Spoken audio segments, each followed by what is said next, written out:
Ray Friday breakfast. You hear me? All right. We usually hold it in Inwood, but this year we wanted to have it right here in Hamilton Heights, not too far from where I grew up, a couple of blocks from here, on 153rd Street. And this is Council Member Sean Abreu's district. And it is former President Mark Levine's district. I think we're going to send Mark to Brooklyn next year. And then, of course, we have Councilwoman, where is she? Carmen de la Rosa. And so, thank you for being here. This is a special day that we celebrate, and we want to make sure that you eat and then you go to the parade. We don't want you fainting because you didn't get those carbs. Yeah, I see you getting those carbs. All right, but it is a wonderful day where we celebrate the community here.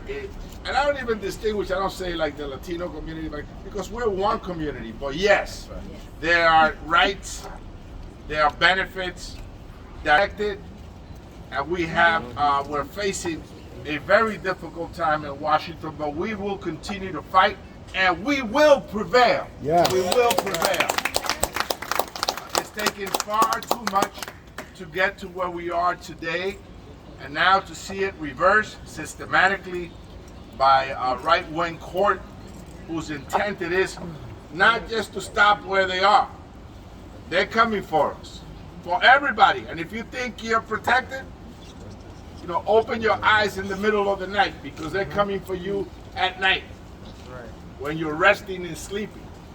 So be strong. We're going to call upon you to continue this fight, to ensure that women have the rights over their own body, period. To ensure that the LGBTQ community is protected, and that same-sex marriage is protected in every state of the union. To ensure that reproductive rights are protected, and that women get access to health care that they deserve when they make that choice. And so this is all important.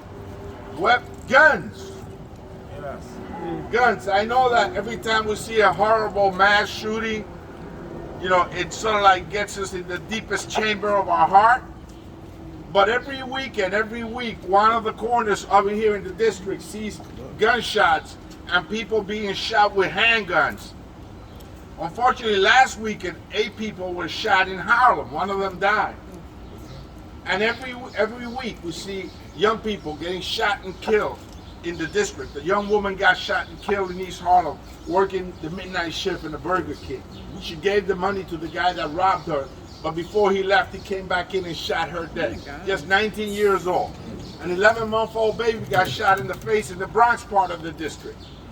Luckily, she survived. The 2 officers from East Harlem and from Inwood got shot and killed in the 32nd precinct. And then we got 8 people shot, one of them killed this past weekend. That's too much, and we're not going to take that. No. We're not going to take that. You deserve to have safety. You deserve to have people in the community, credible voices in the community, come in to diffuse the violence. Right? So we have this breakfast to energize you for the parade, but also to bring to the platform the fight that we must continue to launch to protect all of our rights. And so thank you. We have many people, four people here that are going to be recognized because of their long-standing fight in our communities for the rights of everybody, but particularly for the rights of the LGBTQ community, because they fight for transgender people, they fight for everybody and their rights to be part of our nation. That it should be indivisible. But we fight every day to make sure that it is that way. And so with that, let me give you our borough president, Mark Levine.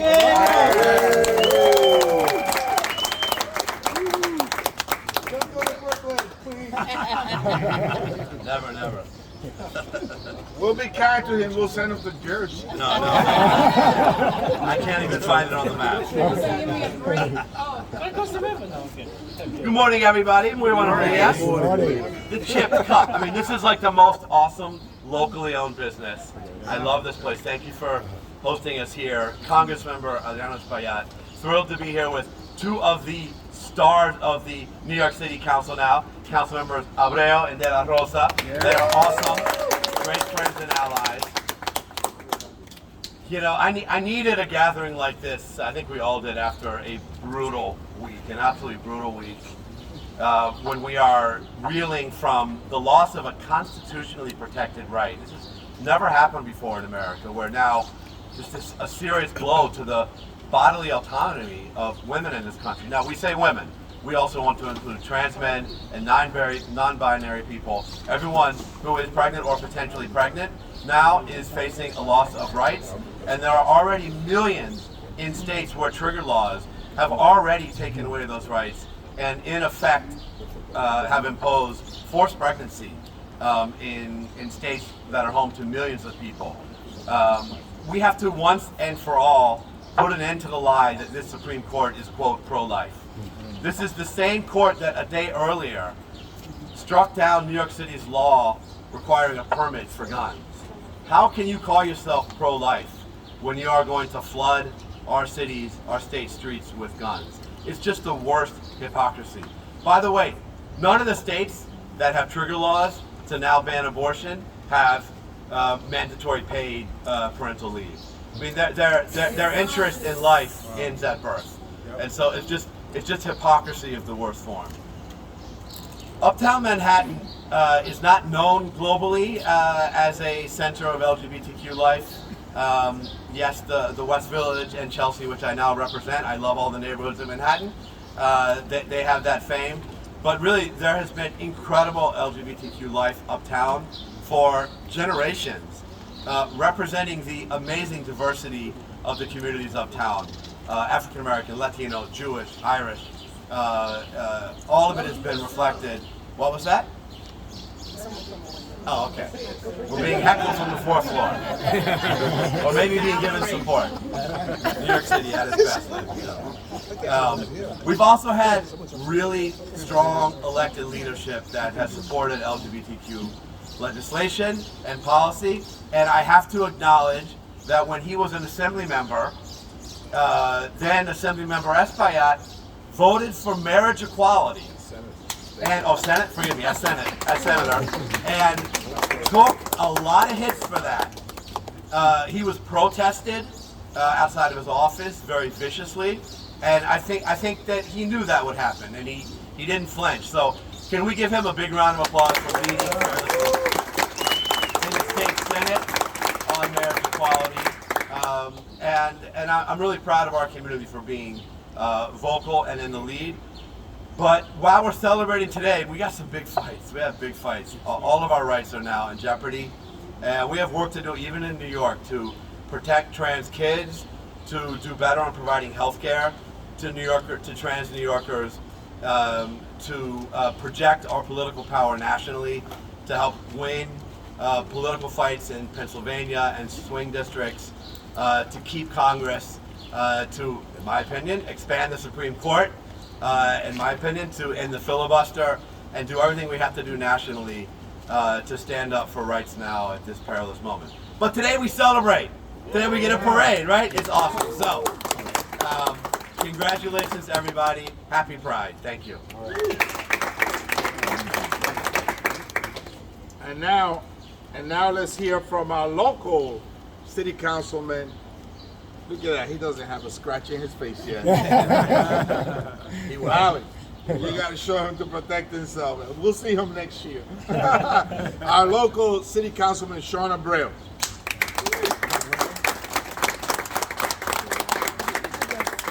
You have to hold it close to you. And project. Hello? Just project. It's okay.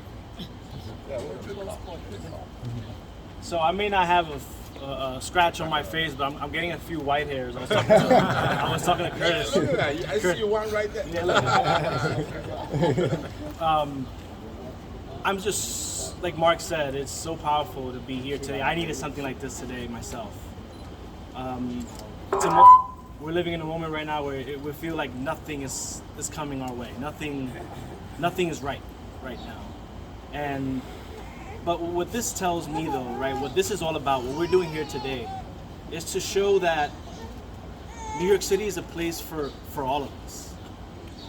That your joy as members of the LGBTQ plus community is an act of resistance. Your presence is an act of resistance. And I want you to know that at the City Council, we're also, not just talking, but we're walking the walk, right? We have invested in the Ali Forney Center. We have invested in gay men's health. We have invested in a lot of organizations that are doing the important work. And I also want to take a moment to talk about some of the stuff we're doing with gun stuff at the City Council. We just had a hearing yesterday on our bill to tackle the iron pipeline. It tracks the guns that are coming into our city, the dealers, the manufacturers. It tracks time to crime. It tracks a whole range of issues that we hope that is going to allow law enforcement to do its job in a very effective way in terms of the data that it's getting. And so we had a hearing just this past Friday. There are a lot of issues potentially with ATF and the information that it gets and the information that it shares to the City Council. There may be some limits there, so we're going to be reaching out to our federal allies very soon to make sure that law enforcement gets this information and it's allowed to publish it so that the public knows where the ports of entry are and we know how to best protect ourselves. But today we celebrate, and we celebrate all of you. And no matter who you are, where you come from, I want you to know you're just not not only welcomed here, but you're celebrated here. And that is something that I'm really excited for today. All right. Okay, City Council Member Carmen de la Rosa. Well, first of all, I want to thank the congressman, our colleagues, Sean, for allowing me to come here to your district, our borough president, and everybody who's hosting us today. I want to say very loudly that Stonewall was a riot. Stonewall was a riot. And because of that riot, we get to celebrate the rights that came out of that movement. Today, we're celebrating, but it's also time to riot. Because if we do not riot, our rights will be clawed back one by one by one by one. And I am furious. I'm trying to contain it, but I am furious because our ability to have self-determination is on the line, and people will die. That is not like an exaggeration or a political talking point. It is a reality. Abortions have always existed. As long as people have existed, abortions have existed. Safe abortions is another story. And that is something that we all must lock arms to protect in this country. And so today I'm joining you because I know that we must channel that rage into action. And today's Pride Parade, today's celebration is also a call to action to communities across this country to understand that we're not going to be silent, that we're going to stick together. They came for reproductive rights, they'll come for LGBTQ plus rights, and that we will not take it sitting down in New York. And so I'm going to be celebrating today, understanding that that little spark of rage in my stomach is going to be channeled to action in our community. Today we're celebrating and honoring pioneers and icons and people that have been working to make sure that the rights of LGBTQ plus people in our city, in our communities have been uplifted. All of you, all of the honorees here. I know, I followed your work, know that you are trailblazers, that people are watching you and taking your cues in this very moment. And so for me, it's an honor to celebrate you. And we will continue to do that. We will continue to work with you to support the work that you do in our communities and know that these issues are intersectional, right? And the work you do is intersectional. I'm looking at my thing. She's in education now, but she's been a pioneer in our communities for so long in different fights for liberation. I'm looking at Curtis, and I know that he does artistic noise and he's with our youth. Right at the crosshairs of what's happening in our communities is that we are ignoring the plight of our youth. the needs of our youth. And I know you're doing that every day to change the outcomes. And my friend Alan here, who is a rebel rouser at best, but I love him because you know what? When no one would come to Albany to stand up for the injustices in our criminal justice system that impact LGBTQ plus people in this state, Alan was at the front lines. Cursing up a storm, but he was at the front lines. And so I am just honored to be here to share space with you. We're gonna march today, but let's hone in that anger and let's turn it into action.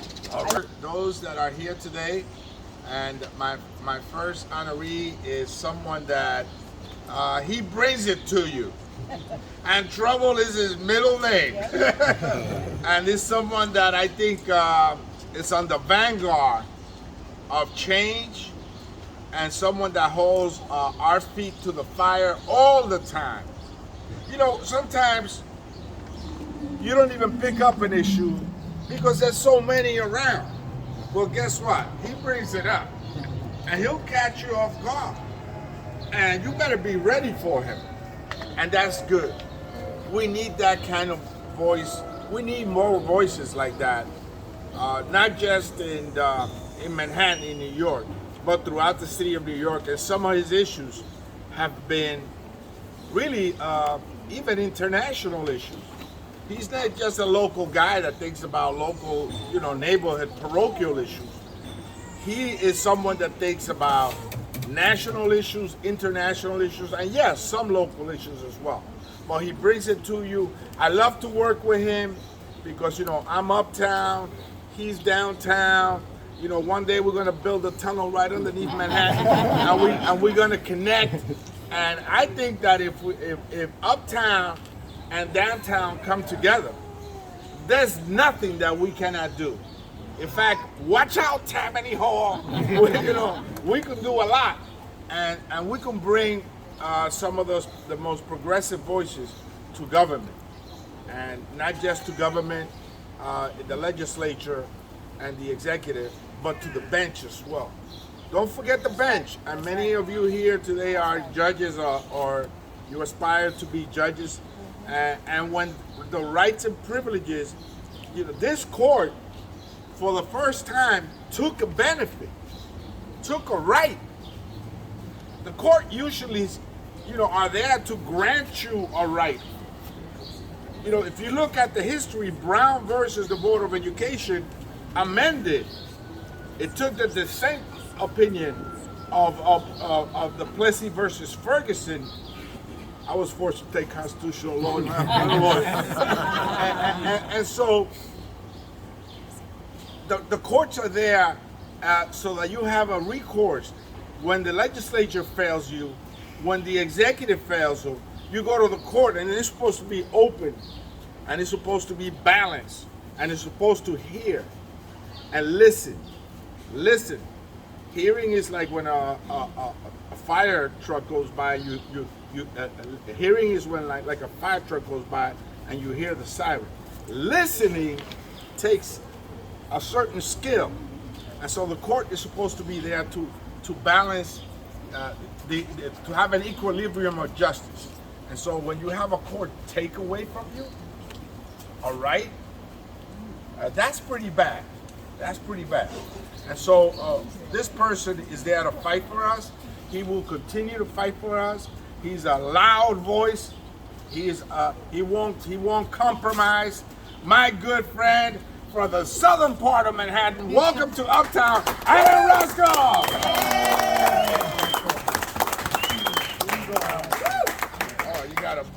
He's got the leather bound one. This is for Alan. And I'm not going to read it. Everybody knows who he is and the great stuff that he does. And we're just proud to be associated with him. And we will continue to fight right next to him to ensure that we get things done. I'm told I don't need a mic because Carmen says I have a very big mouth. So I want to say congratulations on all your electeds who are here because they're fantastic. And they work very, very closely with the LGBT community and the criminal justice community, the women's community, etc. I co-authored the nation's first gay rights bill, and mostly the elected officials in Manhattan scoffed, many of them, most of them, that there is a bill that would protect homosexuals. It was like unheard of. Local council member in Greenwich Village, Carol Greitzer, criticized the chief sponsors of the bill, saying it was a joke. I'm only 10 years ahead of making an issue mainstream. So there are electeds that say if Roscoff is pushing this, it's basically going to be mainstream in a few years. We might as well join now and get him off our back. But you have some really great electeds, really great electeds. I really want to say happy Pride to everybody. But what overshadows it was the Roe decision. And while we say happy Pride, we must display anger, distrust in our government, and really, really, really, really be angry. And really figure out what we're going to do to try to alleviate the situation. Gloria Steinem has opened her house to people from out of state, and they could live with her while they get an abortion. I think the city has to put rooms aside, whether it's renting a hotel or whatever, and provide lodging for the women who come here and have an abortion. And I think that really needs to be done. You know, we have some money in our budget, and I personally will speak to the mayor about it, but I hope the two of you could move on that with the support of our borough president here and Congress member. You know, people say what's going to happen next. Yes, but that is not what should make us as angry. What should make us angry was already happened. But what will happen next, in a logical step, going forth with the hatred of the Supreme Court, is that they will decide that it's up to the states whether or not they will recognize same-sex marriage. And that will also be devastating. They can also, it was only a few years ago that Florida would not allow same-sex couples to adopt children. They can also say that it is up to the states whether or not same-sex couples could adopt children, have surrogacy, and have children. That's there too. And also the whole issue of contraception. And Clarence Thomas wants to take all those bills and make them law, except for the bill about loving with interracial marriage. I wonder why he's not putting that one forward. It's terrible, and what I ask people here to do is pick a congressional race where you could volunteer, whether you have to go to New Jersey, whether you have to go to Pennsylvania, wherever your resources could take you, to go and help keep the Senate and the Congress blue. That's the most important thing, whether it's even upstate there, it's a marginal districts, and in Long Island. That is something we absolutely must do. And I have one other request of our two city council members. There is a bridge named in New York after a vile racist homophobe called Ed Koch. And for those of you who lived through the Koch reign, we know what he did to blacks and Latinos. He called blacks and Latinos who ran poverty programs poverty pimps. He called Ron Dellums, a black Congress member from Oakland, California, a Zulu warrior, and worse, a lot of instances, and was an enemy of the civil rights movement in regards to blacks and Hispanics. He also, as a closeted gay man, refused to recognize the AIDS crisis, and we were the epicenter of the AIDS crisis. And because he refused to recognize it, we're responsible to a large degree of AIDS becoming a national and international epidemic. So we ask you to both be lead sponsors of the bill to change the bridge. I'm having these discussions with Carmen and Sean. I'm calling you tomorrow. And the community get behind that. We're taking Robert E. Lee's name off statues. Let's take Koch's name off the bridge. Thank you for this honor and acknowledgement. And we're all going to fight the fight And I want to say one last thing. Carmen is incredible on criminal justice. Absolutely incredible. And has helped get people out of prison, especially the elderly, so they don't have to die in cages. Thank you very much. Let's do a photo. So I have the honor as the woman uptown to bring up someone who I truly admire, whose career I've been following. She is a pioneer not only for the Latina community, because she has made sure that our community is represented at each level, but she's someone that has worked in education, has worked in media, and is now the Vice Chancellor at CUNY for Media and Communications, Maite Yu. Maite is a luchadora, is someone who, with her presence, with her grace, with her expertise, has stood up for communities time and time again. She's also a member of the LGBTQ plus community and has shared her struggles, right? And so in this moment, for me, it's an honor to not only share my gender with you, not only to be a woman today, but also to honor you for a lifetime of service to this great city. We are a better city because you are there. We know that CUNY is a gem because of people like you. And so we honor you today and we celebrate Pride with you. Thank you, Michael. Thank you. I'm going to be very, very quick. Good morning, everyone. Buenos dias and happy Pride. And I have to thank my congressman and my borough president, and maybe one day my councilwoman de la Rosa and Councilman Abreu for lifting me up on a terrible, terrible weekend. Honestly, I mean, it seems unbelievable that we are here sitting, facing, the loss of women's rights and gay rights and gay marriage and trans rights and God knows what else after that. And so I want to say thank you, but also say, we're pissed off, and today we're going to march, but we got to regroup, right? We got to regroup, and we got to go back to the trenches and go back to the marching. I can't believe I was thinking, could you imagine going back to Washington to march again for women's rights, to march again for gay rights, for gay marriage. So, it feels surreal, and it feels like it hasn't settled in, and a lot of people can't even talk about it yet, but I do believe that we need to sort of come regroup and fight, and I appreciate really the fighting words of Carmen and of the congressman who's been in the trenches for a very long time, and we need you, and we'll count on you to move us forward. And before I wrap up, I just want to really, I want to acknowledge my partner of 15 years and my wife of 6. All right, let's do this. All right. What else do I know?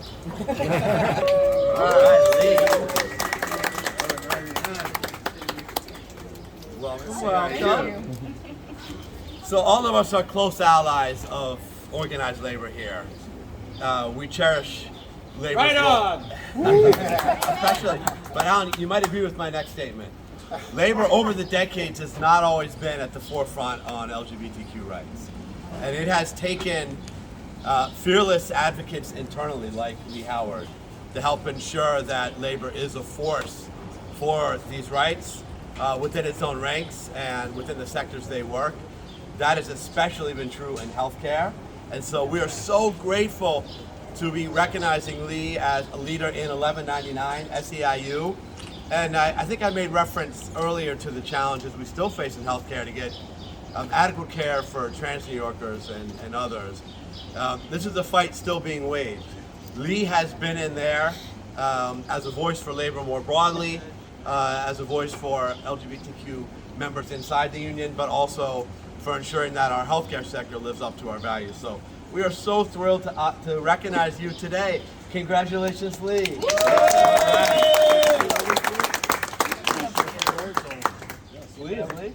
So thank you to all who have honored me today and welcomed me. I started off as a social worker at Callan Ward Community Health Center, which is one of the nation's leading LGBT health providers. It's a community health center right here in New York City. I helped to organize a union there, and from there joined the staff of 1199 to help ensure that working people, and particularly folks in the LGBT community have rights as organized workers to be able to increase their quality of life, get better health care, so on and so forth. And so, you know, we're standing here on a fraught day, I would say. I'm also incredibly angry. And labor is going to be out there on the streets. Abortion is healthcare. We believe that truly. Queer people have always been at the center of the labor movement. We will continue to be a force in the labor movement. I hope you all join me out there on the streets. Thank you so much.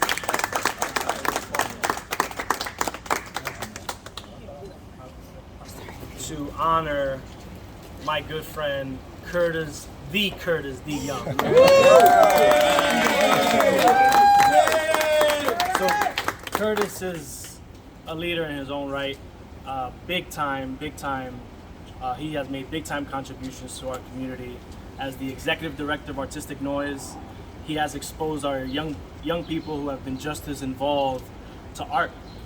And a lot of this is really informed by his fair share of experience through his family. Seeing the impact that his family has on his work day in and day out is very powerful, Curtis. He wears multiple hats at the same time.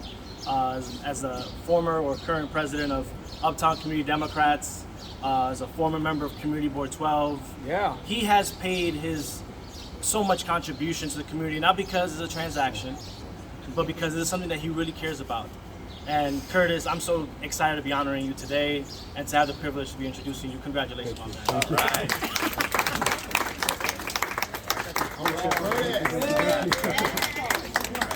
I first have to start off by saying thank you to the Congressman, my borough president, Councilwoman Carmen de la Rosa, and my friend Sean Abreu.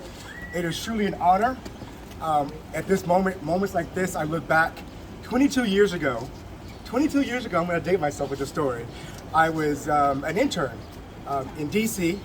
I was a junior in college. I took a semester out of school and I went to work at the White House. And I was assigned to the Cabinet Affairs Office. My boss at the White House was Thurgood Marshall Jr., coincidentally. Yeah, so I learned a lot about, what it means to be a compassionate leader, those values that he instilled in me that was passed on from his father. Those are the things I carry with me today. I learned about public service and what it means to be a public service, not a politician, to make the right decisions, to lead with integrity, and lead with authenticity. The unfortunate thing at that time in my life was that I didn't see a lot of people who looked like me, openly gay black men in public service who were proud of who they were. And I made a vow to myself as I progressed in my career that if I ever had the opportunity to be that person, to make the right decisions, I was going to be that person, and that's why I'm here today. So I thank you all for this honor. It is truly humbling and privileged. So thank you. The second most favorite mentor story is Congressman Bobby Scott, who is a friend of Congressman Espaillat, also is a very good ally. My chairman. The chairman of the Education Committee, exactly. Yes. Politically, we don't always agree. Sometimes we're out there fighting. He's in one corner, I'm in the other corner. But we must find the will to build consensus. Because if we're divided, they will lynch us apart. We must find the will within our own party, within our own local leadership, to come together, because I don't believe like substantive in terms of the issue. We are in a different place. We may be of a different mind in terms of how we get there, but we're there in the same place with regards to substance. So him being here today, I know is a courageous decision. He's going to take some flack for this. I want you to support him. I will support him.